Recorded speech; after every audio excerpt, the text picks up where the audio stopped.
na maagang pangampanya ang isinagawa bilang isang partido ng United Nationalist Alliance o UNA.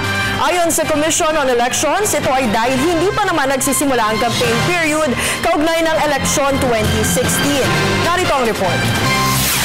Hindi maituturing na isang premature campaigning ang paglunsad kahapon ni Vice President Jejomar Binay ng United Nationalist Alliance o UNA bilang isang political party.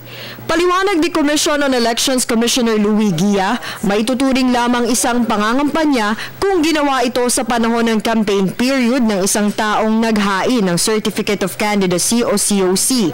Inaasahan ang paghahain ng COC mula Oktubre 12 hanggang 16 habang ang campaign period para sa mga kandidato sa pambansang posisyon ay 70 araw bago ang halalan sa Mayo 9 ng susunod na taon at 45 araw naman para sa mga tatakbo sa lokal na pwesto. Illegal yung campaigning under the law can only happen when there's already a candidate and at the campaign period, no?